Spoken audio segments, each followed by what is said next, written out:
ध्यान दीजिएगा आप लोग। अभी हम लोग इंग्लिश ग्रामर पढ़ने जा रहे हैं, ठीक है।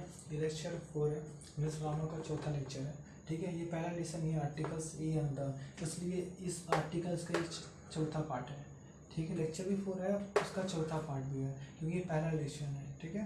बस ये सभी एग्जाम कॉम्पिटिटिव एग्जामिनेशन के लिए मतलब बेस्ड होगा, मतलब सारी चीज़ें सभी कॉम्पिटिटिव एग्जाम में जितने क्वेश्चन इससे बनेंगे सारे मतलब इससे बिलोंग करेंगे कोई, ठीक है।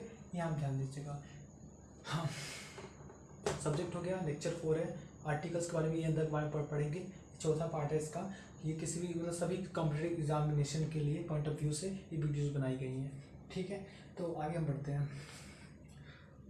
नेक्स्ट हमारी वीडियोस इसके पहले जस्ट निकली थी, अभी टाइमिंग हमारा वो 2 बजे से वीडियो थी, 3 AM पे वीडियो बन रही है, ठीक है। मतलब टाइम इसलिए बता देता हूँ मैं, थोड़ा सा डेट भी आप जानना चाहते हैं, टाइम इसलिए बता देता हूँ कि आप ही देख लें कितनी मेहनत से आप लोग के लिए वीडियो बनाए जा रहे हैं। उस मेहनत से आप लोग भी लगन से पढ़िएगा, ठीक है, ठीक है। अच्छे से पढ़ेंगे, अच्छे से मतलब जो भी है आपका रिस्पांस भी आएगा, तो वैसे ही आप मेहनत करके पढ़ाया जाएगा। स्टार्टअप मैंने किया है, अगर अच्छा रिस्पांस मिला तो अच्छा ही, मैं भी परफॉर्मेंस अच्छा ही दूंगा, अच्छे से क्लास लूँगा, सारी चीज़ें आपको फैसिलिटीज़ मिलेंगी, ठीक है। तो नेक्स्ट हम स्टार्ट करते हैं। देखिए कल हमारा जो हुआ था वो होता, कल नहीं मतलब आज ही कुछ दिन पहले हम लोग पढ़े थे, वो रूल नंबर 10 तक पढ़े थे, वो हिस्टोरिकल बिल्डिंग्स एंड फोर्ट के बारे में हमने पढ़ा था, ठीक है।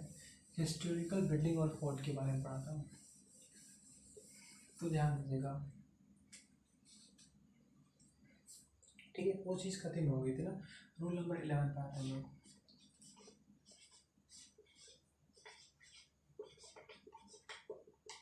ये फिजिकल पोजीशन,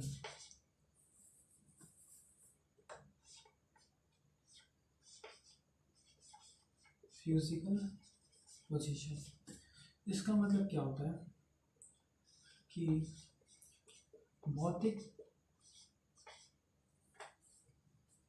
भौतिक स्थान, ठीक है, भौतिक स्थान, भौतिक स्थान, ठीक है।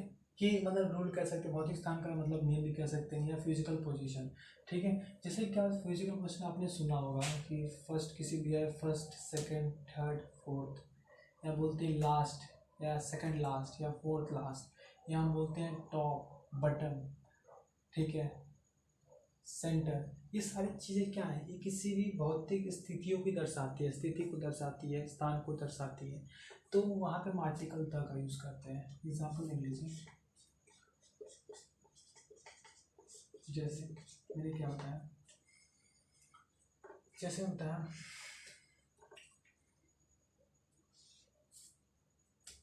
फर्स्ट,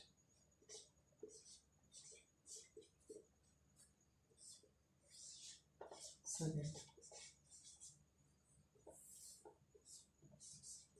लास्ट, थर्ड लास्ट, ठीक है, टॉप बॉटम सेंटर। ये सारी चीज़ें आप एग्जाम्पल दिख रहे हैं, ये फिजिकल पोजीशन भौतिक स्थितियाँ दर्शाता है। इनके पहले आर्टिकल हम लोग द का यूज़ करते हैं, ठीक है। इनके पहले हम लोग आर्टिकल द का यूज़ करते हैं, ठीक है। किसी भी सेंटेंस में यदि आपको ये सारे वर्ड्स जैसे first second third fourth last third last fourth last top bottom centre, ये फिजिकल पोजीशन को दर्शाएंगे, इसके पहले हम आर्टिकल द का यूज़ करते हैं। समझना है? एक एक हम थोड़ा सेंटेंस देते हैं, आपको इजीली समझ में आया क्या होता है, ठीक है।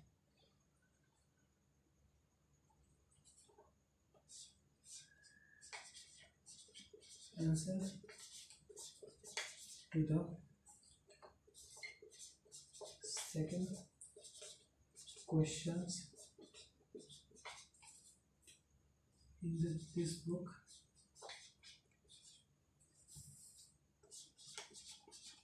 is incorrect। ये दोनों साथ में, ठीक है। Answer to the second question, ठीक है, क्या बोला मैं, answer to the second question in this exercise या in this book is incorrect. ठीक है, तो यहाँ पे देख रहे हैं सेकंड पोजीशन को शो कर रहा है, यहाँ क्या कर रहा है ये फिजिकल पोजीशन को शो कर रहा है, तब यहाँ पे हम आर्टिकल द का यूज़ किए हैं। ठीक है, बात समझ आ रही है। मीन्स इस रूल के अकॉर्डिंग क्या है, फिजिकल पोजीशन मतलब भौतिक स्थिति या जो भौतिक स्थान के मतलब जब भी दिया हो, जैसे फर्स्ट सेकंड थर्ड लास्ट और बॉटम थर्ड लास्ट ऐसे। ठीक है, या तो इस टाइप में हम आर्टिकल आगे तक का यूज़ करते हैं। जैसे मैंने सेंटेंस लिखा है, answer to the second question in this book is incorrect है, इन दिस एक्सरसाइज कर लीजिएगा। बुक में सेकंड क्वेश्चन तो नहीं, बुक में बहुत सारे क्वेश्चन होते हैं, हर लेसन में क्वेश्चन होते हैं, एक्सरसाइज करके परफेक्ट होगा। ठीक है, चलिए जो लिखनी लिखिए वो भी सही है, बस मतलब समझने का था सेकंड होगा। ठीक है, सेकंड क्वेश्चंस। ठीक है, समझ में आ गया होगा। चलिए फटाफट स्क्रीनशॉट लीजिए, लिखते चलिएगा। ठीक है, स्क्रीनशॉट लीजिए, मैं रफ करने जा रहा हूँ।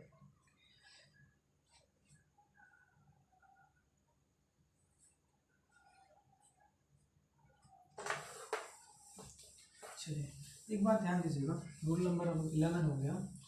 अभी हम केवल यूज़ ऑफ डिफरेंट आर्टिकल के बारे में पढ़ रहे हैं। ठीक है, इसका पहला पार्ट ही पढ़ रहे हैं। जैसे क्या है कि हमने बताया था आर्टिकल्स को हम लोग 3 पार्ट में बांटेंगे, इंडेफिनिट आर्टिकल का यूज, इनडेफिनिट आर्टिकल का यूज, और फिर से हमारा एक और मैंने बताया था कि इनडेफिनिट के बाद से हमारा क्या था कि 0 आर्टिकल्स का। तो पहला ही पार्ट हम डिफरेंट आर्टिकल का ही पढ़ रहे हैं, जिसमें से रूल नंबर हमारा क्या था। अभी रूल नंबर मैंने क्रम से मेरे ख्याल से चलो लिखा था मैंने 11 लिखा था। चलिए 12 देखते हैं।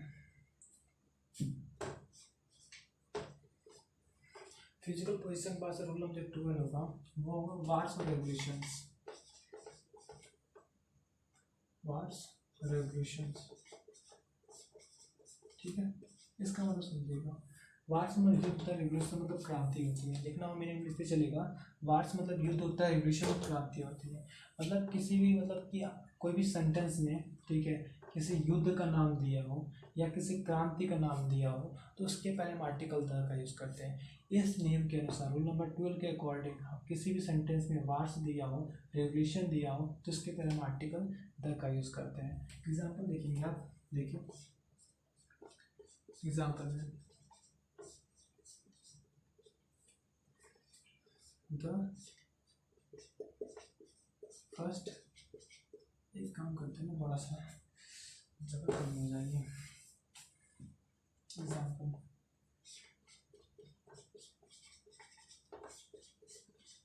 ठीक है, यहाँ देखिए ए द का यूज़ करेंगे। क्यों यूज़ करेंगे, क्योंकि प्रथम विश्व युद्ध है, फर्स्ट वर्ल्ड वार। ठीक है, यहाँ पे देखिए द सेकेंड वर्ल्ड वार। सुनिएगा, प्रथम विश्व युद्ध, द्वितीय विश्व युद्ध, क्या तीसरी विश्व युद्ध हुआ है क्या? नहीं, अभी नहीं हुआ है, केवल कोल्ड वार होकर रह जाता है। ठीक है, सेकेंड वर्ल्ड वार। ठीक है, उसके बाद से पानीपत का युद्ध भी हुआ था, बक्सर का भी युद्ध हुआ था ना, पानीपत।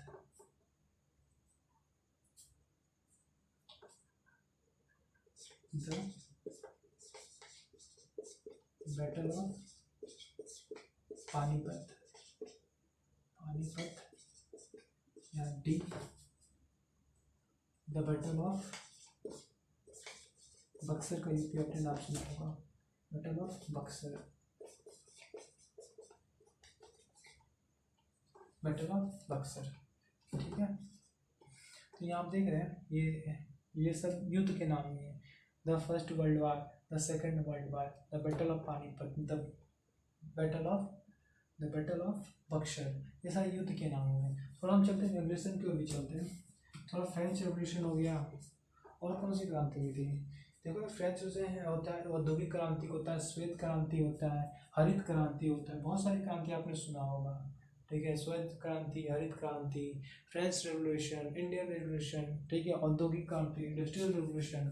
ठीक है, तो यहाँ पे हम लिखते थे, जैसे मैंने बोला कि इंडस्ट्रियल रेवोल्यूशन, औद्योगिक क्रांति।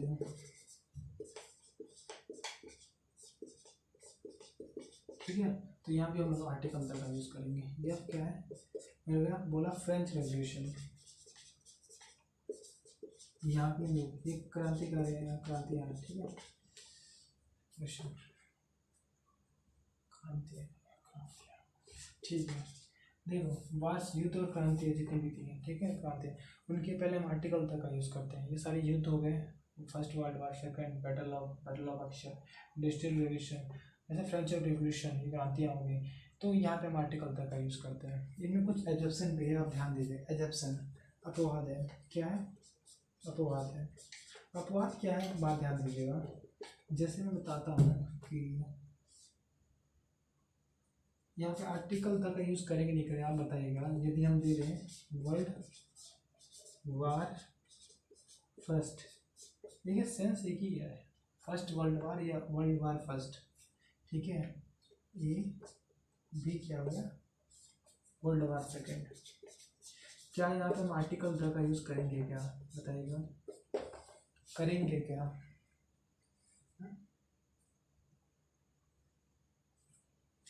बोलिए। तो नहीं करेंगे, क्यों?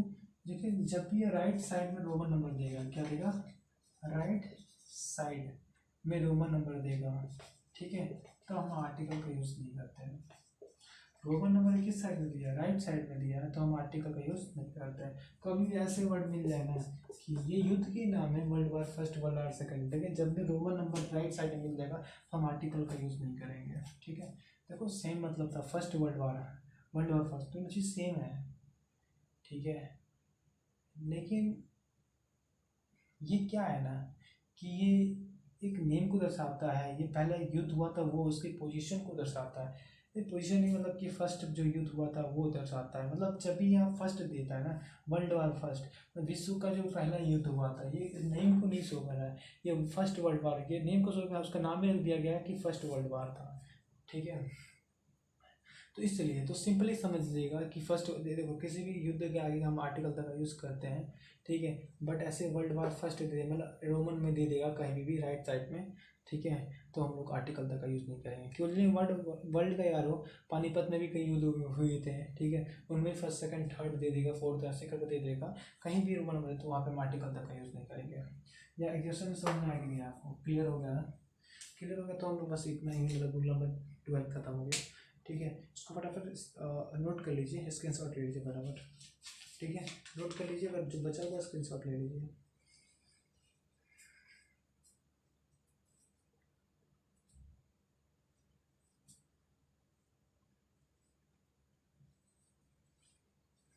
ठीक है, चलिए नेक्स्ट है rule number 13।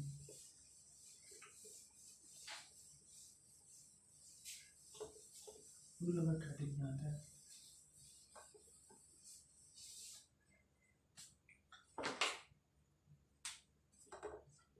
Rule number 13।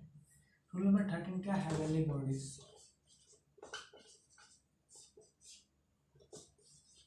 Heavenly bodies, इसको बोल सकते हैं हम लोग कि भारी जो पिंड होते हैं उनके नियम, ठीक है। जितने भी मतलब कि आपके किसी सेंटेंस में कोई भारी पिंड दिया हो, जैसे चंद्रमा, सूर्य, मून, सन, कोई स्टार हो, कोई पोल हो, ठीक है, पोल स्टार हो जाए, ठीक है, या कोई आर्कटिक सर्कल, एंटार्क्टिक सर्कल, मतलब कोई पिंड का, भारी पिंड का नाम दे देते हैं ना, या कोई स्टार हो जाए, तो वहाँ पे हम लोग आर्टिकल तक का यूज़ करते हैं। क्या समझ में आया? मतलब आर्टिकल तक का यूज़ मतलब कहाँ पे होगा, जब भी कोई भारी पिंड किसी सेंटेंस में जैसे हेवनली बॉडीज़ को डिफाइन किया है, मतलब हेवनली बॉडीज़ दिया है, तो इसके पहले हम लोग आगे आगे आर्टिकल तक का यूज़ करते हैं, ठीक है। एग्जाम्पल देखिए, समझ में आ जाएगा आप लोग को।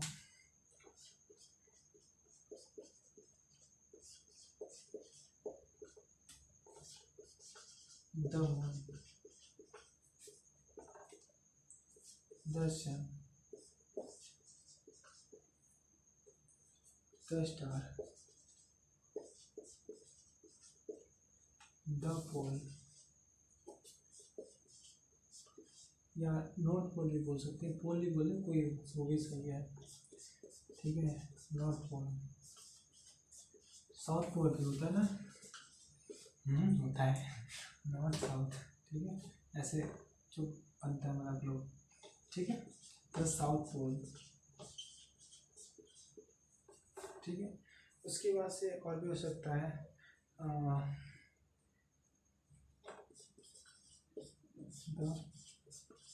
पोल स्टार, ठीक है, the pole star.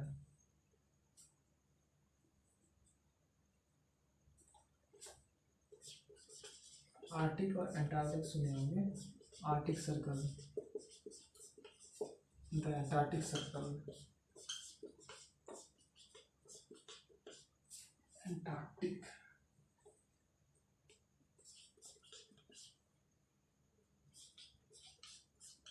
Antarctic circle, the Arctic circle, the Arctic circle, the Antarctic circle, ठीक है। द वर्ल्ड भी हो जाएगा, वर्ल्ड भी तो है, ये होगा, ठीक है। एंटार्क्टिक, हाँ न्यू, उसके बाद द वर्ल्ड, विश्व, संसार, इसके अभी तक है। मतलब कहने का मतलब क्या था कि किसी भी सेंटेंस में हमको बॉडी पढ़नी है, अपनी बॉडीज बन जाए, उसके पहले हम आर्टिकल तक का यूज़ करते हैं। आप मैं बता दो आप लोगों को, इतना ब्रॉड में, सच में बता रहे हैं, कहीं पढ़े हैं क्या आप जितने भी लोग जुड़े हैं मेरे साथ, इतनी ब्रॉड में, अभी बस अभी एक पार्ट ले चलना है। अब देखिए कितना ब्रॉड होता चला जाता है, तो पूरे पार्ट कितने ब्रॉड होंगे, इसलिए मेरे साथ साथ में बने रहेगा। बहुत ही ब्रॉड में पढ़ाएंगे, कुछ छूटेगा नहीं है, और हर कॉम्पिटिटिव एग्जाम निकाल सकते हैं आप, छोटे स्तर का भी निकाल सकते हैं, आप बड़े स्तर का भी निकाल सकते हैं, लेकिन मेरे साथ अंत तक जुड़े रहना पड़ेगा, ठीक है। फटाफट नोट कर लीजिए, स्क्रीन शॉट ले लीजिए, तो अगले मतलब स्क्रीन शॉट लेकर तब लिखिएगा, जहाँ पर लिखिए, लिखिए नहीं बचेगा तो बाद में लिख लीजिएगा खत्म होने के बाद क्लास।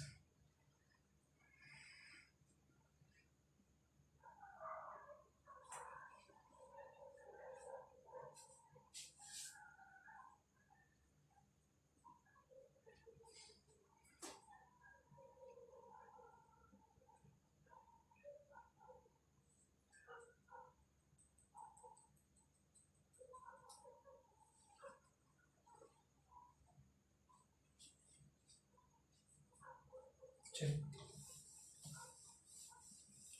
रूल नंबर 14 लिख लीजिए।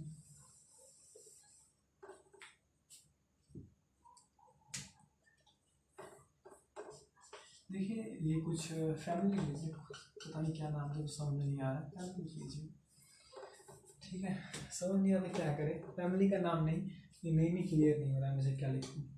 चलिए समझ गए, स्ट्रक्चर समझिए क्या चीज़ है, आप ही देख लीजिए क्या स्केटिंग देना चाहिए, आप लोग समझ लीजिएगा, मैं एग्जाम्पल बता रहा हूँ, स्ट्रक्चर देख लीजिए क्या होता है।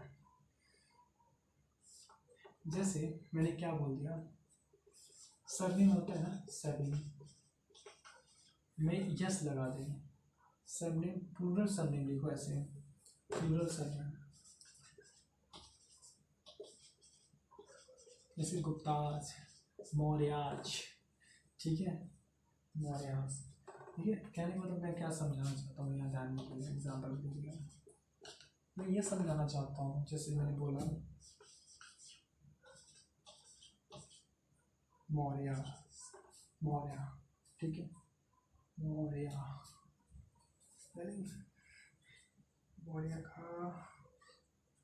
का स्पेलिंग गलत है, मेरा लिखे थे मौर्य, ठीक है, मौर्य।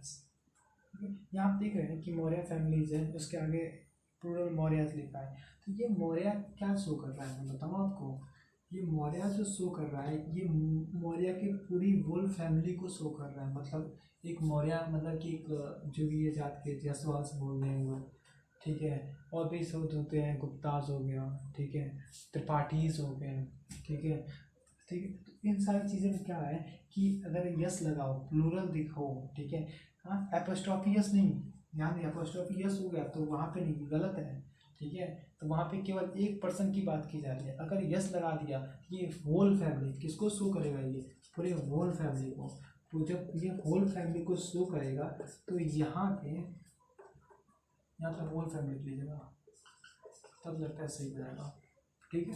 होल फैमिली को शो करे तब यहाँ पे हम आर्टिकल द का यूज़ करेंगे, ठीक है, आर्टिकल द का यूज़ करेंगे। चलिए एग्जाम्पल लिख लेते हैं, एग्जाम्पल ये the Sharma has recently shifted to Delhi, the Sharmas has नहीं यार, हैज प्लूरल है ना, have recently shifted to Delhi, यहाँ ध्यान दीजिएगा। तो यहाँ पे ये शर्माज क्या कर रहा है, ये पूरे होल फैमिली को दर्शा रहा है, होल फैमिली, संपूर्ण फैमिली, ठीक है। ये शर्मा जो होते हैं, शर्मा मतलब है रिसेंटली शिफ्टेड टू दिल्ली। इस शर्मा फैमिली में क्या कौन कौन होगा, जानते कौन कौन होगा, मैं बताता हूँ, ध्यान दीजिएगा। उनमें एक फादर होंगे, शर्मा के पिता, मतलब जो भी शर्मा फादर होंगी, एक मदर होंगी, ठीक है, एक क्या होंगे, एक शर्मा मतलब एक लड़का होगा जो भी है, एक बॉय होता है, एक गर्ल होती है, मतलब एक दो कुछ भी हो सकते हैं, ग्रैंड मदर फादर सारे, मतलब ये सारी क्या है, ये सारी फैमिली होती है, ठीक है, इन्वॉल्व होती है, ठीक है, बात समझ रहे हो। तो शर्मा मतलब क्या है, ये पूरे फैमिली को दर्शा रहा है, ठीक है। तो कभी भी किसी से मतलब क्या होता है, सरनेम के आगे यस जुटा हो तो वहाँ पे हम आर्टिकल द का यूज़ करते हैं। इतना समझना है कि नहीं समझना है, क्योंकि वो होल फैमिली को दर्शाता है। अगर यहीं पर मैं बता दूँ आपको, यहीं पर Sharma has recently, Sharma has हो जाएगा, शर्मा वाली दो ऐसे, शर्मा, शर्माज, शर्माज, शर्माज, मतलब ये जो शर्माज होता है वो शर्मा का लिख रहा है, तो ये जो होता है सिंगुलर हो जाता है, क्या होता है हमारा सिंगुलर। तो सिंगुलर जब हो जाएगा ना तो ये होल फैमिली को शो नहीं करेगा, तब वहाँ हम आर्टिकल का यूज़ नहीं करते हैं, आर्टिकल का यूज़ हम लोग नहीं करते हैं, बात समझ में आई। आर्टिकल का यूज़ नहीं करते, जहाँ भी एपोस्ट्रोफी यस मिल जाए तो हम आर्टिकल का यूज़ नहीं करते हैं। ये स्ट्रक्चर ही गलत है, ऐसा होता ही नहीं कहीं, ये स्ट्रक्चर ही गलत है, ठीक है। किसी मतलब स्ट्रक्चर नहीं, मतलब शर्मा से हम बोल सकते हैं कि शर्मा का ये मतलब जो भी ये बैग है या कुछ भी है समथिंग बोल सकते हैं, लेकिन कई लोग क्या होता है नंबर प्लेट पे बाहर लिखवाते हैं ऐसे शर्माज, मतलब वहाँ पे पूरी फैमिली को दर्शा देते हैं, लिखते हैं शर्माज, एस लिखते हैं, वहाँ पे एपोस्ट्रोफी यस कई लोग नंबर प्लेट लिख देते हैं। जैसे घर में, घर के बाहर देखिए बड़े बड़े घरों में यहाँ पे नाम नंबर नाम का प्लेट लगा होता है, तो उसमें लिखते हैं कि गुप्ताज, ठीक है, तो उसमें एपोस्ट्रोफी यस जो भी लगाता है वो गलत होता है, उसमें एपोस्ट्रोफी यस नहीं लगाना चाहिए, क्योंकि एपोस्ट्रोफी तो पूरी फैमिली को शो करेगा, एपोस्ट्रोफी यस केवल एक पर्सन, एक सिंगुलर पर्सन को शो करता है, ठीक है, उसका। तो ये सेंटेंस सही होता है। तो यहाँ देखिए, यहाँ पर जब इस तरह इस सेंटेंस में मिलता है तो एपोस्ट्रोफी यस के मिलता है तो हम आर्टिकल का यूज़ नहीं करते हैं, ठीक, इतना समझ में आया ना, ठीक है, चलिए इतना ही है, इससे ज़्यादा कुछ नहीं है, नोट कर लीजिए, ठीक है।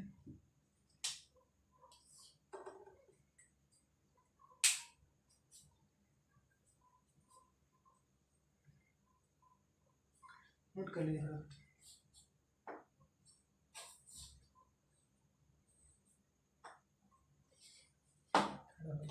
रूल ऑफ 50 आते हैं,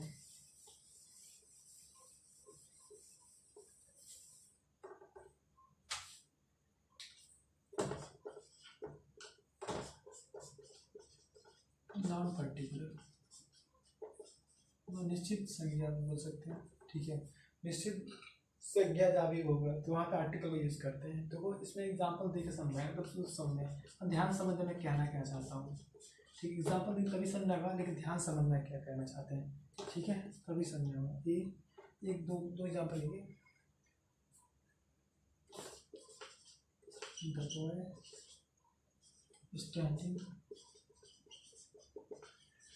standing outside is my students, ये स्लाइड में है। Now the boy standing outside are my, इस होता जब यहाँ पे सिंगुलर होता हार लगा दिए तो प्लूरल हो जाएगा, आर माई स्टूडेंट्स, ठीक है, मतलब वो मतलब लड़के जो हैं जो बाहर खड़े हैं वो मेरे स्टूडेंट हैं, ठीक है। यहाँ पे देखना मैं कहना क्या चाहूँगा, अभी कोई एग्जाम्पल देता हूँ तो मेरी बात को समझेगा। द मैन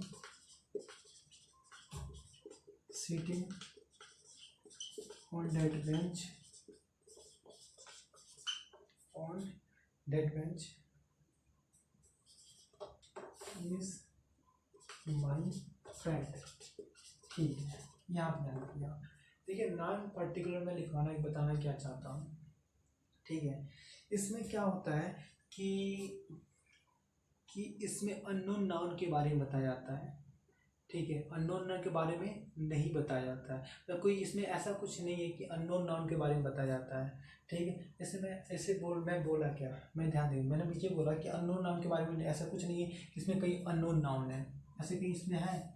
जैसे मैं बताता हूँ कि स्टूडेंट है, तो स्टूडेंट ऐसा नहीं कोई स्टूडेंट के बारे में कहा हुआ, ये कह रहा है कि the boy standing outside are my student, कि जो बच्चे खड़े हैं, ठीक है, वो मेरे स्टूडेंट है। मतलब जो लड़के हैं, ये जो नाउन है ये अननोन नाउन नहीं है, ठीक है, अननोन नाउन नहीं है। क्यों नहीं है? क्योंकि कि हम जानते हैं कि वो लड़के खड़े हैं, वो मेरे क्या है, विद्यार्थी हैं। तो यहाँ पे क्या है, ये अननोन नाउन नहीं है, बात समझ रहे हो, ठीक है। मतलब ये लड़के जो हैं वो मेरे विद्यार्थी हैं। यहाँ पे the man sitting on that bench is my friend, तो आदमी भी है, तो कोई भी आदमी नहीं है, वो जो आदमी हो वो मेरे मित्र हैं। तो मतलब ये अननोन नाउन नहीं है, वो मैं जानता हूँ कि कौन है। यहाँ पे लड़के तो मेरे स्टूडेंट थे, यहाँ मैन है तो ये मेरे दोस्त हैं। कहने का तो ध्यान सुनिएगा, ठीक है। और यहाँ पे एडिशनल इन्फॉर्मेशन भी मिलती है। तो कहने का मतलब क्या हो, एक बात ध्यान दीजिएगा, सिंपल सेंस, नाउन पर्टिकुलर में, ठीक है, नाउन के पहले हम आर्टिकल द का यूज़ तभी करते हैं, नाउन के पहले हम आर्टिकल द का यूज़ तभी करते हैं, ठीक है, कि कि कि कि क्या हो, अननोन नाउन ना हो, अननोन नाउन मतलब नाउन। जैसे उसे अननोन नाउन कब ये नहीं हुआ, या अननोन नाउन क्यों नहीं है, क्योंकि ये शो कर रहा है, ये प्रॉपर नाउन नहीं, ये शो कर रहा है कि जो लड़की है वो मेरे मित्र हैं, मेरे विद्यार्थी हैं, ठीक है। तो यहाँ पे अननोन नाउन तो नहीं है ना, ये तो जो लड़के हैं मेरे मित्र हैं, ये जो आदमी है मेरा मित्र है विद्यार्थी, ठीक है। तो यहाँ पे ध्यान दीजिएगा, ये अननोन नाउन नहीं है। और दूसरी बात है क्या है इसमें, ये रिलेट इन्फॉर्मेशन क्या करते हैं, ये रिलेशन शो करते हैं। जो विद्यार्थी हो बाहर खड़े हैं मेरे मित्र हैं, दो आदमी हैं जो बाहर मतलब जो बेंच पे बैठा है वो मेरा मित्र है, सॉरी इस विद्यार्थी है या मित्र है, हर बार तुम थोड़ा सा मुँह से निकल जा रहा है, ठीक है, ध्यान दीजिएगा, ठीक है। जो कहना चाहते हैं समझ जाइए आप लोग, ठीक है। तो सिंपली कह नाउन पर्टिकुलर में क्या होता है कि जब ये नाउन के पहले आर्टिकल होता है तभी यूज़ करते हैं कि जो आगे अननोन नाउन हो, मतलब अननोन नाउन के बारे में ना हो, ठीक है। ये जो है नाउन अननोन नहीं है, वो इसलिए हम आर्टिकल तक यूज किए हैं, सीधी सी बात है। वो एडिशनल इन्फॉर्मेशन भी शो कर रहा है, ठीक है, इसलिए हम कह रहे हैं, ठीक है। इधर समझना कि नहीं, बस इतना ही है, ठीक है। अलग करते हैं, नहीं समझा तो कमेंट कीजिएगा, जब ये बताइएगा ग्रुप में जाइएगा, मैं दोबारा सो समझा दूँगा क्लियरली, ठीक है। नंबर 16, ठीक है। स्ट्रक्चर देख लीजिए, थोड़ा स्ट्रक्चर पे आइए, थोड़ा स्ट्रक्चर पे। अब देखिए क्या कर बताएंगे ना, थोड़ा इसका हम नाम नहीं रख सकते हैं थोड़ा सा, अब क्या हम लोग स्ट्रक्चर पे ही थोड़ा ध्यान देंगे, ठीक है। जैसे आपको वोल कंप्लीट इंटायर, ये तीनों शब्द क्या दर्शाते हैं, थोड़ा मुझे बताएंगे क्या दर्शाते हैं। ये पूरे संपूर्ण को दर्शाते हैं, मतलब एक पूरे मतलब कमिटी, मतलब कि पूरे संपूर्ण मतलब एक पूरे एक ग्रुप को दर्शाते हैं, ठीक है। और यहाँ पे नाउन, ठीक है, समझा, ठीक है। यदि किसी सेंटेंस में अगर ये तीन चीज़ आते हैं, संपूर्ण मतलब ओवल कंप्लीट एंटायर, ये किसी क्या होते हैं, सब ये सभी या संपूर्ण को दर्शाते हैं, यही ना, मतलब कि कोई भी चीज़ है इनमें से पूरा, यही इसका सेंस होता है। तो क्या होगा, यदि किसी नाउन के पहले ये वर्ड यूज होते हैं तो उसके पहले हम आर्टिकल का यूज करते हैं। इतना समझ आ गया नहीं यार, कि यदि वोल कंप्लीट एंटायर मिले मतलब नाउन के पहले ये मिले तो इसके पहले हम आर्टिकल द का यूज करते हैं, क्या करते हैं, आर्टिकल द का यूज करते हैं, ठीक है। एग्जाम्पल देखेंगे आप लोग,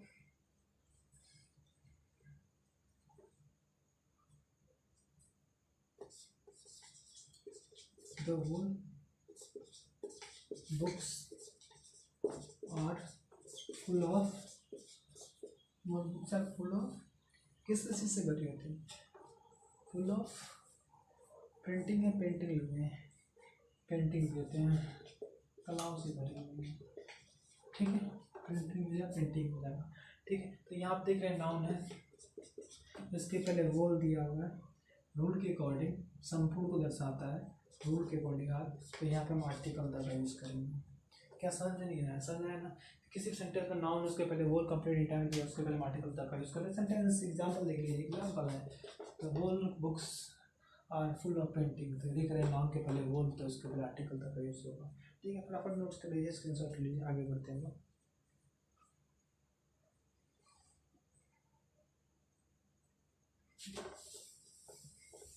चलिए, इसके बाद हम लोग थोड़ा देखेंगे रूल नंबर 70 की बात है थोड़ा, रिलेटिव प्रोनाउन। अच्छा, रिलेटिव प्रोनाउन होता कौन कौन सा बताएंगे कुछ आप?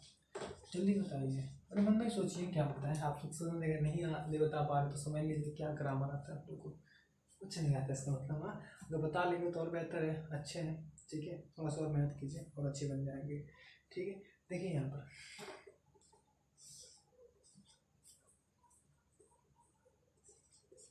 हो, विच, दैट, ये देखिए क्वेश्चन वर्ड है, ठीक है, ये क्वेश्चन वर्ड है, हु विच दैट। तो किसी मतलब ये तो क्लास को ही शो करेंगे जहाँ भी लिखेंगे, तो हु विच दैट है, उसके पहले नाउन हो, ठीक है, उसके पहले नाउन हो, तो उसके पहले हम आर्टिकल तक का यूज़ करते हैं, ठीक है। किसी भी सेंटेंस में relative pronoun who which that हो, इसके पहले नाउन, तो उसके पहले हम आर्टिकल द का यूज़ करते हैं। ये स्ट्रक्चर है। एग्जाम्पल देख लीजिए,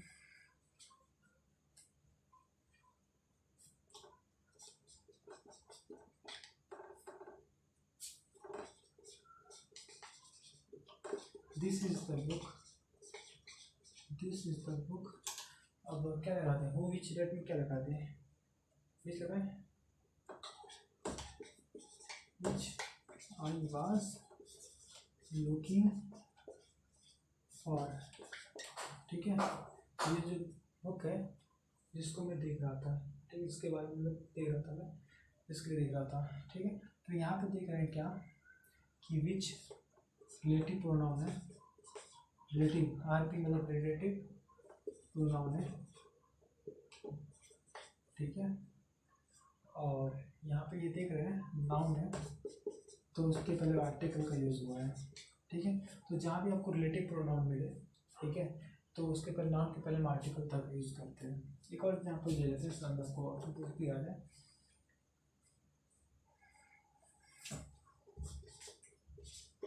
he is the boy who stole my pencil, ठीक है। वह who stole my पर्स, ये वो लड़का है जो मेरा पर्स चोरी किया था ना। तो यहाँ आप देखिएगा हु दिया रिलेटिव प्रोनाउन, रिलेट कर रहा है, ठीक है। तो इसके पहले नाउन है, यहाँ पर आर्टिकल तक यूज हुआ है। तो मतलब एक बात जान लीजिए, क्या रिलेटिव प्रोनाउन मतलब कहीं भी हु विच दैट है, उसके पहले नाउन के पहले हम आर्टिकल तक का यूज़ करते हैं। क्या रूल नंबर 70 आगे नहीं आ गया, ठीक है। देखिए एक काम कीजिएगा, मैं याद करने का बहुत अच्छा ट्रिक बताऊंगा, ठीक है। पहले लिखते चले जाइए, आप लोग पूरा पूरा लिख लीजिए। सोच रहे हैं कि ये तो बहुत ज़्यादा होता चला है, रूल नंबर 17 चले गए हैं, अभी एक पार्ट का इतना रूल है। देखिए बहुत ईजी है, देखो याद करने का तरीका मैं बताऊँगा कैसे याद करते हैं, ठीक है। मेहनत करनी पड़ेगी थोड़ा, ठीक है, मतलब इतना भी आसान, इतना छोटा भी नहीं है, इसलिए इतना छोटा होता तो क्या आपको बढ़िया से अपना प्राइमरी क्लासेस में नहीं पढ़ लिए होते हैं, ठीक है। इस बार भी हम लोग ध्यान देंगे कि बढ़िया से पढ़ेंगे, बढ़िया से पढ़ेंगे, ठीक है।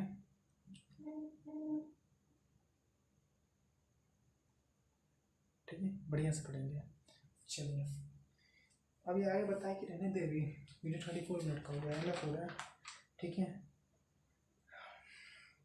तो छोटी चीज़ बता दे फटाफट, हाँ एनफ तो हो रहा है, चलो ठीक है, एनफ ही कर देते हैं। चलिए वो बताता है क्या होता है, हेल्पिंग वर्ब बताया था, सिंगुलर प्लूरल, ठीक है। इसके बाद वही बताया, चलिए ठीक, कोई नहीं, रूल नंबर 70 का ना समाप्त कर देते हैं, ओके। देखिए सिंपल सी बात है, आप लोग मन से पढ़िए, ठीक है। नोट्स बनाइए, याद कराने का मैं बताऊँगा ट्रिक, आप याद करते भी रहिएगा, मैं ट्रिक बताऊँ कैसे याद करते हैं, ठीक है। सारी चीज़ें बताई जाएंगी, ओके। नेक्स्ट वाली वीडियोस बनाना स्टार्ट करूँ कुछ